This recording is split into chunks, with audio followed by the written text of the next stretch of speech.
Hello అందరికీ నమస్కారం. Welcome to నివి Telugu stories.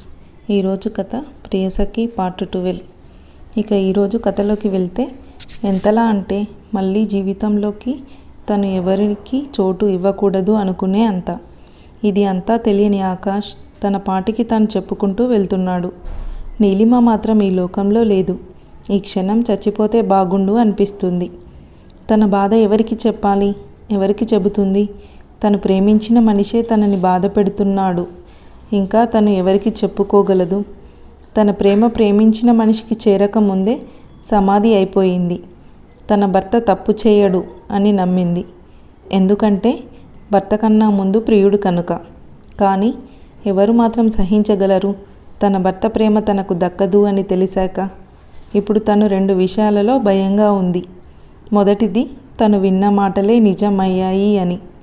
రెండవది, తన మనసులో వేరే వాళ్ళు ఉన్నారు అని ఆకాష్ చెప్పడం. నిజానికి ఆకాష్ ఆట పట్టిస్తున్నాడు అనుకుంది. కానీ తనని ఆటబొమ్మని చేస్తాడు అనుకోలేదు. అంతా చెప్పడం అయిపోయాక అనుమానం కొద్దీ వెనక్కి తిరిగిన ఆకాష్కి అప్పుడే వాష్రూమ్ నుంచి నీలిమ రావడం కనిపిస్తుంది. తన మొహం పరిశీలిస్తే ఏడ్చినట్లు అర్థమైంది. పాపం అనిపించి మనసులోనే క్షమాపణ చెప్పుకున్నాడు. కానీ ప్రశాంతంగా ఉంది. అన్ని విషయాలు చెప్పాడు అని. కానీ ఆకాష్కి తెలియదు నీలిమ వినలేదు అని. ఒక 2 నిమిషాలు ఆగి ఉంటే అమ్ము అని ఎందుకు పిలుస్తున్నాడో కూడా క్లియర్ అయ్యేది. అన్ని విషయాలు చెప్పేశాను కదా అనుకుంటున్నాడు. కానీ అసలు విషయం నీలిమ వినలేదు అని ఆకాష్కి తెలియక నిమ్మలంగా ఉన్నాడు. నీలిమ మొదటి 2 విషయాలు మాత్రమే వినింది. ఒకటి పెళ్ళి గురించి, 2 తన ప్రేమ గురించి. 3వ విషయం కూడా విని ఉంటే బహుశా ఆకాష్ అంటే ఏంటో అర్థమయ్యేది ఏమో. తను వినకపోవడమే వారి జీవితంలో సమస్యలకి దారి తీస్తుంది అని తెలియదు. అన్నీ విన్నాక నీలిమ గొడవ చేస్తుంది అనుకుంటే దానికి విరుద్ధంగా కింద పక్కపరుచుకొని పడుకుంది. తను ఏడుస్తుంది అనడానికి తన భుజాలు అదరటమే సాక్ష్యం. నీలిమని కదిలించాలి అనుకున్నాడు. కానీ రేపు మాట్లాడాలి అని తను సైలెంట్గా బెడ్ ఎక్కి పడుకున్నాడు. నీలిమ మాత్రం మధ్యాహ్నం విన్న మాటల గురించి ఆలోచిస్తూ ఒక నిర్ణయానికి వచ్చిన దానిలా కన్నీళ్లు తుడుచుకొని కళ్ళు మూసుకుంది. అసలు నీలిమ విన్న మాటలు ఏంటి? ఆకాష్ చెప్పింది విన్న తర్వాత నీలిమ వాళ్ళ జీవితం ఎలా ఉండబోతుంది? అసలు తను తీసుకున్న నిర్ణయం ఏంటి? చూద్దాం. ఉదయాన్నే సూర్యుడు కళ్ళ మీద పడగానే ఆ కిరణాలు చురుక్కుమనడంతో మెల్లగా కళ్ళు తెరిచాడు ఆకాష్. పక్కన నీలిమ లేదు.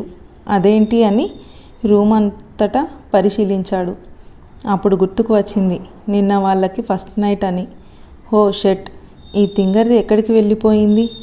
నైట్ జరిగిన కన్వర్జేషన్కి ఇది ఎలాంటి చెత్త డెసిషన్ తీసుకోలేదు కదా అని బెడ్ దిగేలోపు పట్టీల సౌండ్కి కళ్ళు తిప్పి చూడగా నీలిమ తలస్నానం చేసి కాఫీ తీసుకొని వస్తూ కనిపిస్తుంది. అమ్మయ్య అని రిలాక్స్ అవుతాడు ఆకాష్. నీలిమ ఆకాష్ దగ్గరికి వచ్చి కనీసం తన వైపు కూడా చూడకుండా కాఫీ కప్ టేబుల్ మీద పెట్టి వెళ్ళిపోతుంది. అది చూసిన ఆకాష్ ఆశ్చర్యపోతాడు. ఏంటి ఈ పిల్ల ఏమీ మాట్లాడకుండా వెళ్ళిపోయింది? కనీసం నా వైపు కూడా చూడట్లేదు. నిన్న జరిగిన దానికి హర్ట్ అయినట్టుంది. పోనీలే, కొంచెం టైం ఇస్తే తనే సర్దుకుంటుంది అని ఆ విషయం అక్కడితో వదిలేసి ఫ్రెష్ అవ్వడానికి వెళ్తాడు. ఫ్రెష్ అయ్యి కిందకి వచ్చేసరికి నీలిమ వంటగదిలో ఉంటుంది. ఆకాష్ సోఫాలో కూర్చొని పేపర్ చదువుతూ ఒక కంట గమనిస్తూనే ఉన్నాడు. అందరికీ కాఫీ ఇస్తూ ఉంటుంది. వెంటనే టిఫిన్ కూడా డైనింగ్ టేబుల్ మీద సర్దుతూ ఉంటుంది. అత్తమ్మ, మామయ్య గారు టిఫిన్ చేదురుగానే రండి అని పిలుస్తుంటుంది. అందరూ వస్తారు. అందరూ మీన్స్ వాళ్ళ అత్త, మామ అండ్ పద్మావతి గారు అండ్ ప్రభాకర్ గారు. వీళ్ళ గురించి తర్వాత తెలుస్తుంది. అందరినీ పిలిచింది కానీ ఆకాష్ని పిలవలేదు. అది తెలుస్తున్నా ఎవరూ మాట్లాడట్లేదు. ఆకాష్ మాత్రం నీలిమ బిహేవియర్ గమనిస్తున్నాడు. అమ్మా నీలిమ. అత్తయ్య.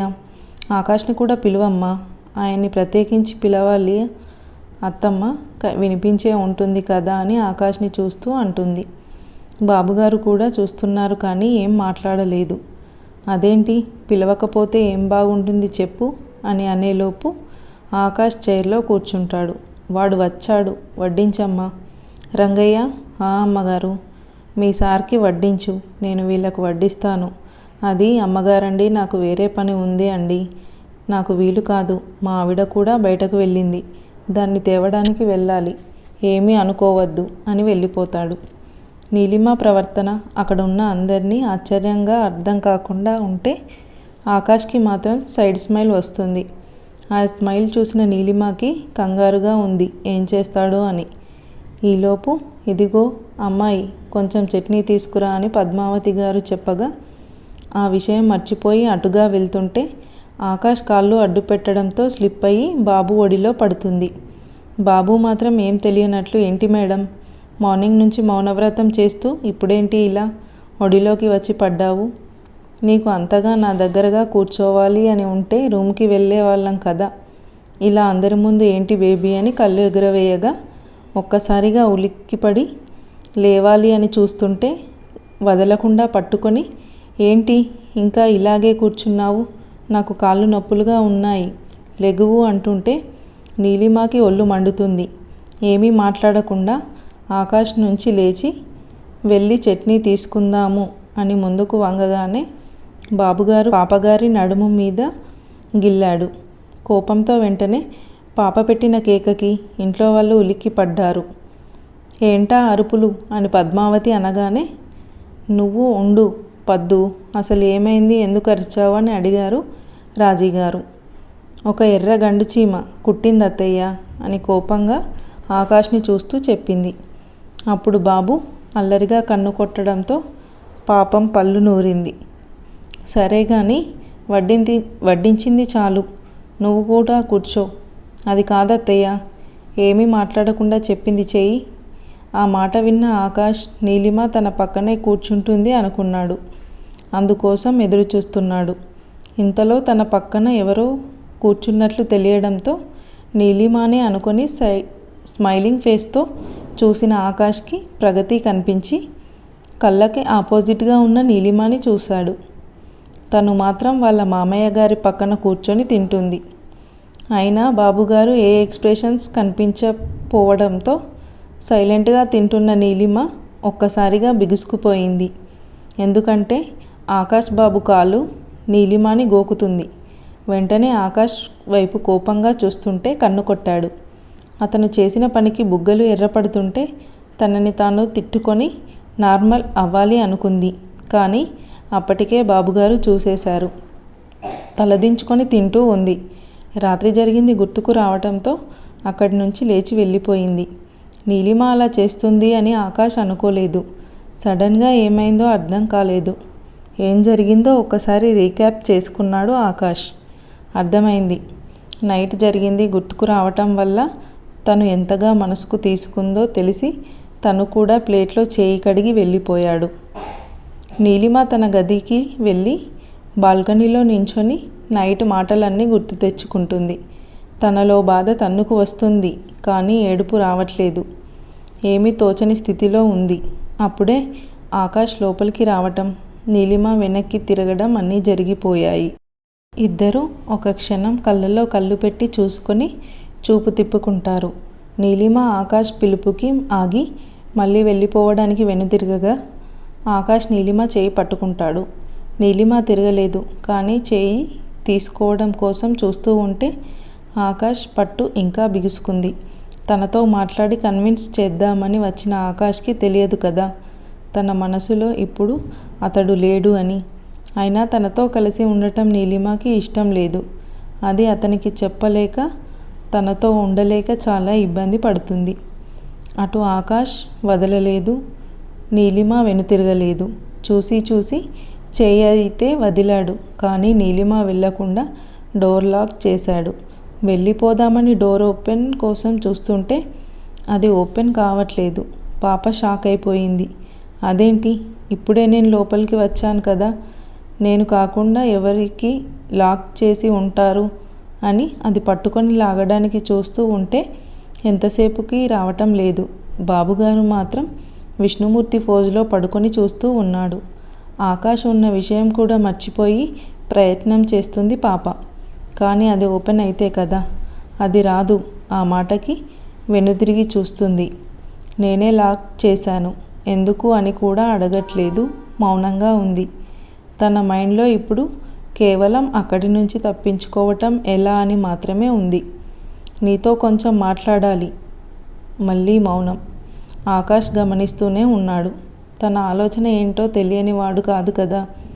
అందుకే అలాగే చూస్తూ తనని తన వైపుకు తిప్పుకొని సారీ చెప్పాడు. పాప షాక్ అయింది, కానీ బయటపడలేదు. సారీ, నేను మాట్లాడిన మాటల వల్ల నువ్వు బాధపడ్డావు అని అర్థమైంది. కానీ నాకు వేరే ఆప్షన్ లేదు. అందుకే నేను నిన్ను పెళ్లి చేసుకున్నాను. కానీ నా ఉద్దేశం నిన్ను బాధ పెట్టడం కాదు. నిజానికి నీకు ఈ విషయం చెప్పాల్సిన అవసరం ఉంది అని నాకు అనిపించలేదు. తన ప్రేమ విషయం గురించి అన్నాడు, కానీ పాపకి వేరేలా అర్థమైంది. కానీ ఎందుకు చెప్పానో తెలుసా? నీకు తెలియాలి, అందుకే చెప్పా. అంతకు మించి ఏమీ లేదు. ఇంతకు మించి నేను చెప్పడానికి ఏమీ లేదు. ఇప్పటికైనా మాట్లాడు. నువ్వు ఇలా ఉంటే కష్టంగా ఉంది. సో నేను చెప్పాల్సింది చెప్పాను. నువ్వు చెప్పేది ఏమైనా ఉంటే చెప్పచ్చు. ఇంకా ఏమైనా అడగాలి అంటే అడగచ్చు. నిజంగానా? ఇప్పటికి విప్పింది నోరు. ఆకాష్లో ఆనందం మామూలుగా లేదు పాప మాట్లాడినందుకు. చెప్పు, ఏమైనా అడగాలా? అవును, కానీ నేనైతే చెప్పడానికి ముందు మీరు ఒక పని చేయాలి. ఏంటది? నేను అడిగింది ఇస్తాను అని నాకు మాట ఇవ్వమని చేయి చాపింది పాప. నీలిమాని చూసిన ఆకాష్కి ఏదో తేడా కొట్టింది, కానీ బయటపడలేదు. నేను ఇలాంటివి నమ్మను, కానీ విషయం చెప్పు. లేదు, మీరు మాట ఇస్తేనే, లేకపోతే చెప్పను. ఏంటి, బెదిరిస్తున్నావా? లేదు, మిమ్మల్ని బెదిరించే అంత నాకు లేదు, కానీ మాట ఇస్తారా లేదా? సరే, ప్రామిస్ చేయను, కానీ మాట ఇస్తున్నా. నువ్వు అడిగింది ఖచ్చితంగా ఇస్తాను. ఇప్పుడు చెప్పు, ఏం కావాలో. ఇప్పుడు కాదు, సరిగ్గా నెల రోజుల తర్వాత చెబుతాను. నెల కూడా కాదు, ఇంకో వారంలో మీకే తెలుస్తుంది అని చెప్పి వాష్రూమ్కి వెళ్తుంది. ఇంతకీ నీలిమ తీసుకున్న మాటేంటి, ఆకాష్ ఇచ్చిన మాటేంటి? తర్వాతి భాగంలో చూద్దాం. ఛానల్ని తప్పకుండా సబ్స్క్రైబ్ చేసుకోండి. Thanks for watching.